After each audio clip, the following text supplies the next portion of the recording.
धम्मं शरणं गच्छामि संघं शरणं गच्छामि बहुजन हिताय बहुजन सुखाय साधु साधु साधु. ಮೂಲೆ ಮೂಲೆಗಳಿಂದ ಎಲ್ಲಾ ತಾಲೂಕುಗಳಿಂದ ಆಗಮಿಸಿದಂತಹ ಎಲ್ಲ ನನ್ನ ಬಹುಜನ ಬಂಧುಗಳಿಗೆ ಧನ್ಯವಾದಗಳು ತಿಳಿಸ್ತಾ, ವೇದಿಕೆ ಮೇಲೆ ಆಸೀನರಾಗಿರ್ತಂತಹ ಎಲ್ಲ ತಾಯಿ ಮನಸ್ಸಿನ ನಾಯಕರುಗಳಿಗೆ ನಮ್ಮ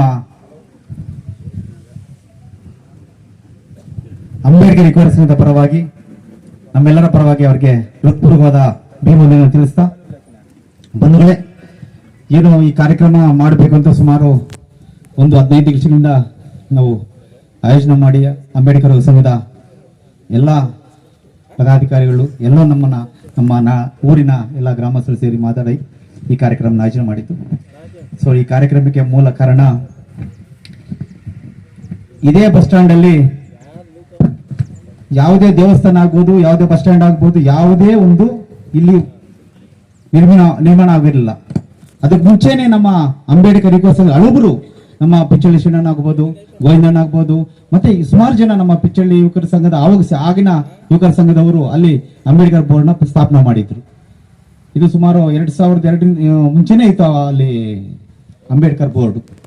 ಕೆಲವು ಕಾರಣಾಂತರಗಳಿಂದ ಆ ಬೋರ್ಡು ಶಿಥಿಲಗೊಂಡಿತ್ತು. ಶಿಥಿಲಗೊಂಡ ಮೇಲೆ ಇನ್ನೊಂದು ಬೋರ್ಡ್ ಅನ್ನ ನಾವು ಆ ಕಡೆ ಇನ್ನ ಸ್ವಲ್ಪ ದೂರ ಕಟ್ಟಿದ್ವಿ. ಇಲ್ಲಿ ಬಸ್ ಅದು ಓಡಾಡ್ತದೆ, ಟ್ರಾಕ್ಟರಿನ ಟಚ್ ಆಗುತ್ತೆ, ಅದು ಇದಂತೂ ಸ್ವಲ್ಪ ಮಾತುಗಳು ಬಂತು. ಸೊ ದೂರ ಕಟ್ಟಿದ್ವಿ ನಾವು. ದೂರ ಕಟ್ಟಿದ ಮೇಲೆ ಕೆಲವು 2019ರಲ್ಲಿ ಕೆಲವೊಂದು ಕಾರಣಗಳಿಂದ ಆ ಬೋರ್ಡು ಸುತ್ತಕೊಂಡಿತ್ತು. ಸೊ ಅದಾದ್ಮೇಲೆ ನಾವು ನಮ್ಮ ಗ್ರಾಮದ ಸದಸ್ಯರಾದಂತಹ ಸುರೇಶ್ ಬಾಬು ಹತ್ರ ಮಾತಾಡಿ ನಮ್ಗೆ ಮತ್ತೆ ಆ ಬೋರ್ಡ್ನ ಕಟ್ಟಿಸ್ಕೊಡ್ಬೇಕು ಅಂತ ನಾವು ಪ್ರಯತ್ನ ಮಾಡಿದಾಗ 2019ರಲ್ಲಿ ನಾವೊಂದು ಪಾಯ ಹಾಕಿದ್ವಿ. ನಾವೆಲ್ಲ ಈಗಿನ ನಮ್ಮ ಹುಡುಗರೆಲ್ಲ ಸೇರಿ ಒಂದು ಪ್ಲಾನ್ ಮಾಡಿ ಒಂದು 4 ಅಡಿ 8 ಬೆಡ್ ಕಟ್ಬಿಟ್ಟು ಅದ್ರ ಮೇಲೆ ಒಂದು ಆರ್ಚ್ ಕಟ್ಟೋಣ ಅಂತ ಪ್ರಯತ್ನ ಮಾಡಿದ್ವಿ ನಾವು. ಸೊ ಎಲ್ಲರೂ ಒಪ್ಕೊಂಡ ಮೇಲೆ ನಾವು 4 ಅಡಿ ಬೆಡ್ ಅನ್ನ ಸಹ ಕಟ್ಟಿದ್ವಿ. ಆ ಕೊರೋನಾ ಟೈಮಲ್ಲಿ ನಾವು ಕಟ್ಟಕ್ಕಾಗಿಲ್ಲ, ಪಾಯ ಹಾಕಿ ಬಿಟ್ಬಿಟ್ವಿ. ಕೊರೋನಾ ಆದ್ಮೇಲೆ ಮುಗಿದ ಮೇಲೆ ನಾವು ಅದನ್ನ ಬೋರ್ಡ್ ಕಟ್ಟಕ್ಕೆ ಪ್ರಯತ್ನ ಮಾಡಿದ್ವಿ. ಆ ಪ್ರಯತ್ನ ಮಾಡಿದಾಗ ಒಂದು 4 ಅಡಿ ಬೆಡ್ ಕಟ್ಟಿದ್ವಿ ನಾವು. ನಾವೇನ್ ತೀರ್ಮಾನ ಮಾಡಿದ್ವಿ ಆ ರೀತಿ ಮಾಡ್ಕೊಂಡು ಎಲ್ಲ ಮಾತಾಡ್ಕೊಂಡು ಬೆಡ್ ಕಟ್ತೀವಿ. ಬೆಡ್ ಕಟ್ಬಿಟ್ಟು ಅದ್ರ ಮೇಲೆ ಒಂದು ಪ್ಲಾಟ್ಫಾರ್ಮ್ ವಿಂಗಡಣೆ ಮಾಡಬೇಕು, ಅದಕ್ಕೆ ಸ್ವಲ್ಪ ಅಗಲಕರಣ ಮಾಡಬೇಕು ಅಂತ ಒಂದು ಸೆಂಟ್ರಿಂಗ್ ಅನ್ನ ಹೊಡ್ತೀವಿ. ಆ ಸೆಂಟ್ರಿಂಗ್ ಸಾಮಾನು ಕೊಟ್ಟಿದ್ದು ನಮ್ಮ ಅಮರ್ ಅವರು, ಇಲ್ಲೇ ಗುಟ್ಟಳ್ಳಿ ಪಕ್ಕದಲ್ಲಿ ನಮ್ಮ ತಾಲೂಕಲ್ಲಿ ಮುಳಬಾಲ್ ತಾಲೂಕು ಸಂಚಟವಾಗಿದ್ದಾರೆ. ಪ್ಲಾಟ್ಫಾರ್ಮ್ ಮಾಡಿಕೊಟ್ರು. ಪ್ಲಾಟ್ಫಾರ್ಮ್ ಹೊಡೆದು 5 ನಿಮಿಷಕ್ಕೆ ನಮ್ಮ ಪೊಲೀಸ್ ಇಲಾಖೆ ಬಂತು, ನಿಲ್ಲಿಸಬೇಕು ಅದು. ಸರ್ ಕಾರಣ ಏನು? ನೀವು ಇಲ್ಲಿ ಸ್ಟ್ಯಾಚ್ಯೂ ಹಿಡಿತಾರಂತೆ. ಯಾರು ಸರ್ ಹೇಳಿದ್ದು? ಯಾರು ನಮ್ಮ ಮಾಹಿತಿ ಬಂತು, ಅಂಬೇಡ್ಕರ್ ಸ್ಟ್ಯಾಚ್ಯೂ ಇಲ್ಲಿ ಇಡಬಾರ್ದು, ನೀವು ಪರ್ಮಿಷನ್ ತಗೊಂಡು ನಮ್ಮ ಇಡಬೇಕು ಅಂತ ನಿಲ್ಲಿಸ್ಬಿಟ್ರು.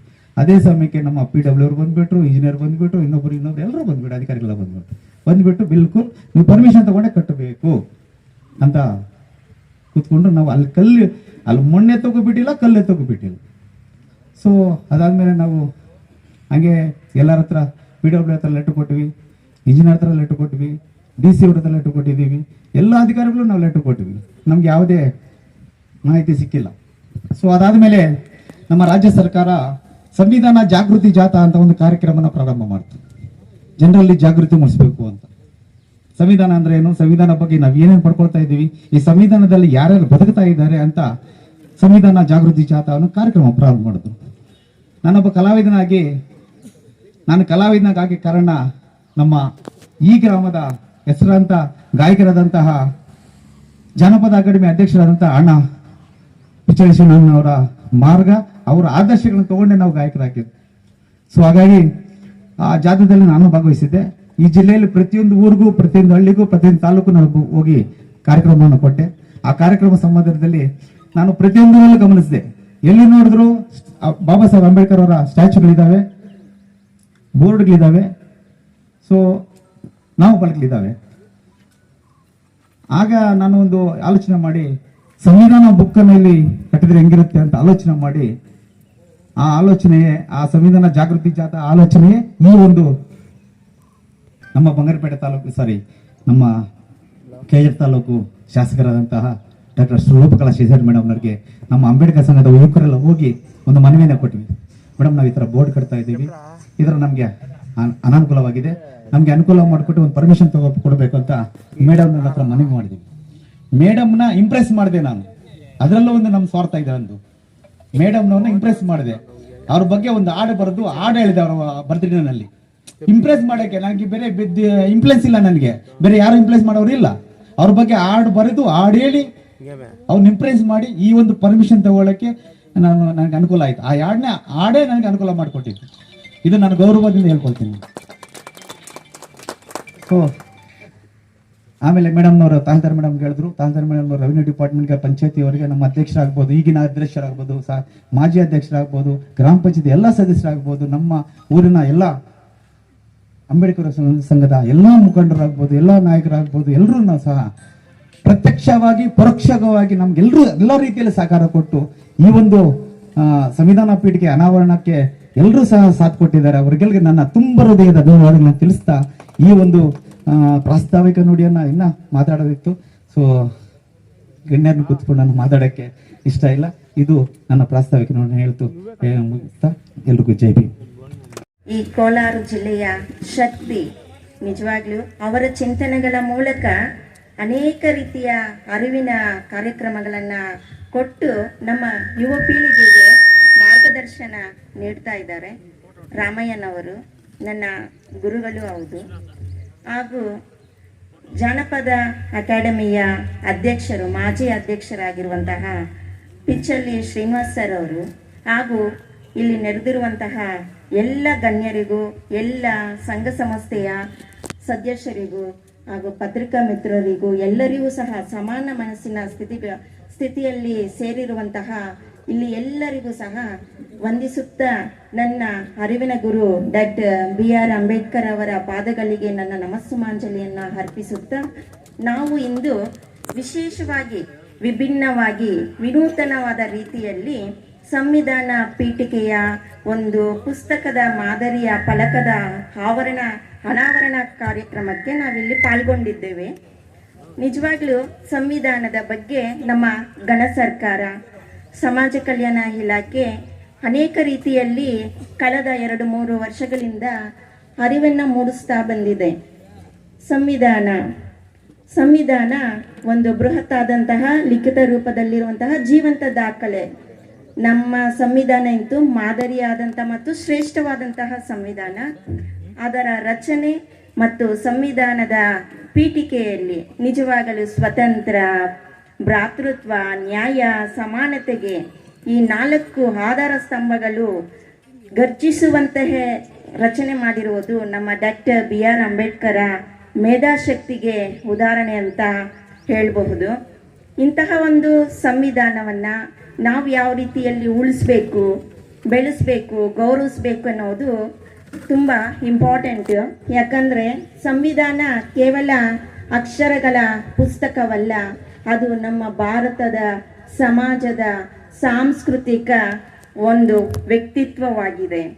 ಇಂತಹ ಒಂದು ಸಂವಿಧಾನವನ್ನು ಅನೇಕರು ಒಂದು ಪುಸ್ತಕನ, ಗ್ರಂಥನ, ಇದೇನು ಕಾನೂನ ಅಥವಾ ಒಂದು ಶಿಕ್ಷೆನ, ರಕ್ಷಣೆನ, ಧರ್ಮನ, ಮುಂದುವರೆದ ಧರ್ಮನ ಅಥವಾ ಒಂದು ನಮ್ಮ ಜೀವನದ ವಿಧಾನನ ನಾವು ತುಂಬ ಸ್ವತಂತ್ರವಾಗಿ ಬಾಳ್ಲಿಕ್ಕೆ ಕೊಟ್ಟಿರುವಂತಹ ಹಕ್ಕುಗಳ ಅನೇಕ ರೀತಿಯಲ್ಲಿ ವಿಮರ್ಶೆಗಳನ್ನು ಮಾಡ್ತಾ ಇದ್ದಾರೆ. ಈ ಸಂವಿಧಾನವನ್ನು ರಚನೆ ಮಾಡಬೇಕಾದ್ರೂ ಸಹ ಅನೇಕರು ಅನೇಕ ರೀತಿಯಲ್ಲಿ ಕಷ್ಟಪಟ್ಟಿದ್ದಾರೆ.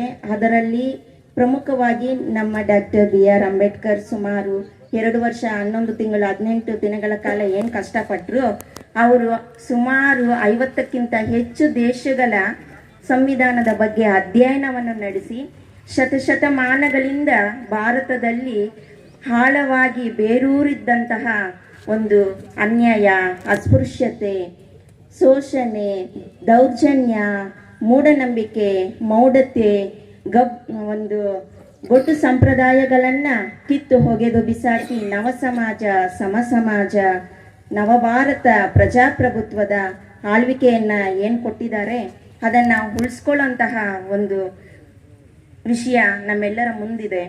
ಸರ್ ಅವರು ಹೇಳ್ದಂಗೆ ಮುಂದಿನ ಪೀಳಿಗೆ ಯಾವ ರೀತಿಯಲ್ಲಿ ಎಚ್ಚೆತ್ಕೋಬೇಕು, ಮುಂದೆ ವಾಟ್ ನೆಕ್ಸ್ಟ್, ಯಾಕಂದರೆ ಶಿಕ್ಷಣದ ಮೂಲಕ ಮಾತ್ರ ತಳ ಸಮುದಾಯ ಸಾಮಾಜಿಕವಾಗಿ, ಆರ್ಥಿಕವಾಗಿ, ರಾಜಕೀಯವಾಗಿ ಮತ್ತು ಶೈಕ್ಷಣಿಕವಾಗಿ ಈ ಮುಂದಕ್ಕೆ ಬಂದು ಈ ಸಮಾಜದ ಮುಖ್ಯವಾಹಿನಿಯಲ್ಲಿ ಕಾಣಿಸಲು ಸಾಧ್ಯ.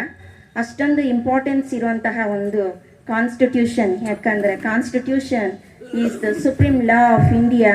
It is the biggest powerful machinery, weapon like machinery by which many laws can be prepared ಅಂತ ಅದನ್ನು ಉಳಿಸುವಂತಹ ಕೆಲಸ ನಮ್ಮೆಲ್ಲರ ಮೇಲೆ ಜವಾಬ್ದಾರಿ ಇದೆ. ನಮ್ಮ ಯುವ ಪೀಳಿಗೆ ಏನಿದೆ, ನೆಕ್ಸ್ಟ್ ಜನ್ರೇಷನ್ಗೆ ನಾವು ಎಜುಕೇಷನ್ ಇಂಪಾರ್ಟೆನ್ಸ್ ಕೊಡಬೇಕು. ಅವರ ಒಂದು ತತ್ವಗಳಂತೆ ಶಿಕ್ಷಣ, ಸಂಘಟನೆ, ಹೋರಾಟ. ಆದರೆ ಅನೇಕ ರೀತಿಯ ಪದವಿಗಳನ್ನು ಪಡ್ಕೊಂಡ್ಬಿಟ್ಟಿದ್ದಾರೆ. ಅಸಾಮಾನ್ಯವಾದಂತಹ ಪದವಿಗಳಿದೆ, ಆದರೆ ಸಾಮಾನ್ಯ ಜ್ಞಾನದ ಕೊರತೆ ಇದೆ. ನಾವು ಯಾವ ರೀತಿ ಅಭಿವೃದ್ಧಿ ಹೊಂದಬೇಕು, ಶಿಕ್ಷಣಕ್ಕೆ ಎಷ್ಟು ಇಂಪಾರ್ಟೆನ್ಸ್ ಕೊಡಬೇಕು ಅನ್ನೋದನ್ನು ನೋಡಬೇಕು. ಶಿಕ್ಷಣಕ್ಕೆ ಪೂರಕವಾದಂತಹ ಅನೇಕ ಕಾರ್ಯಕ್ರಮಗಳು, ಸಾಮಾಜಿಕವಾಗಿ ಅಭಿವೃದ್ಧಿಗೆ ಪೂರಕವಾದಂತಹ ಯೋಜನೆಗಳು ನಮ್ಮ ಇಲಾಖೆಯಿಂದ ಸಿಗ್ತಾ ಇದೆ. ದಯವಿಟ್ಟು ಶಿಕ್ಷಣಕ್ಕೆ ಇಂಪಾರ್ಟೆನ್ಸ್ ಕೊಡಿ. ಸ್ಕಾಲರ್ಶಿಪ್ ಸಿಗುತ್ತೆ, ಪ್ರೈಸ್ ಮನಿ ಸಿಗುತ್ತೆ, ಫಾರಿನ್ ಎಜುಕೇಷನ್ಗೆ ಪ್ರಭುತ್ವ ಎನ್ನುವಂತಹ ಒಂದು ಯೋಜನೆ ಅಡಿ ಫಾರಿನ್ ಎಜುಕೇಷನ್ಗೂ ಸಹ ನಮ್ಮಲ್ಲಿ ಒಂದು ಉಪಯುಕ್ತವಾದಂತಹ ಒಂದು ಯೋಜನೆ ಇದೆ. ಮಕ್ಕಳು, ಬಡವರು, ದೀನರು, ದಲಿತರು ನಿಜವಾಗ್ಲೂ ಒಂದು ಆರ್ಥಿಕವಾಗಿ, ಶೈಕ್ಷಣಿಕವಾಗಿ ಅಭಿವೃದ್ಧಿ ಹೊಂದಬೇಕಾದ್ರೆ ಇಂತಹ ಒಂದು ಪ್ರಯೋಜನಗಳನ್ನು ಪಡ್ಕೋಬೇಕು. ಫಾರಿನಲ್ಲಿ ಮಾಸ್ಟರ್ಸ್ PhD ಮಾಡಿದ್ರೆ 80 lakhs ಕೊಡ್ತಾರೆ. 1 ರೂಪಾಯಿ 2 ರೂಪಾಯಿ ಅಲ್ಲ. IAS KAS ಆಗಬೇಕಾದ್ರೆ ಅದಕ್ಕೂ ಸಹ ಫ್ರೀಯಾಗಿ ನಮ್ಮ ಒಂದು ಇಲಾಖೆಯಿಂದ ಅವ್ರಿಗೆ ಫ್ರೀ ಟ್ರೈನಿಂಗ್ ಸಿಗುತ್ತೆ. ಇಂಥ ಅನೇಕ ಕಾರ್ಯಕ್ರಮಗಳಿದೆ, ಅದನ್ನು ಸದುಪಯೋಗ ಪಡಿಸ್ಕೊಳ್ಳಿ. ಇಂತಹ ಎಷ್ಟೋ ಕಷ್ಟಪಟ್ಟು ರಚನೆ ಮಾಡಿದಂತಹ ಸಂವಿಧಾನವನ್ನು ನಾವು ಗೌರವಿಸೋಣ, ಉಳಿಸೋಣ. ಮತ್ತು ಈ ಒಂದು ಕಾರ್ಯಕ್ರಮಕ್ಕೆ ನನಗೆ ಮಾತನಾಡಲು ಅವಕಾಶ ಕೊಟ್ಟಂತಹ ತಮ್ಮೆಲ್ಲರಿಗೂ ವಂದಿಸುತ್ತಾ ಜೈ ಭೀಮ್.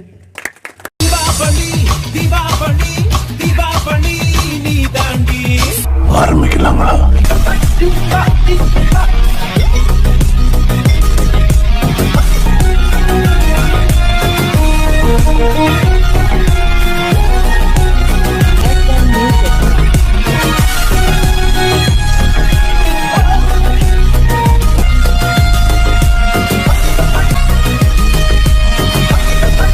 தரம் என்றும் நிரந்தரம், தரம் என்றும் நிரந்தரம், தரம் என்றும் நிரந்தரம். வாங்க.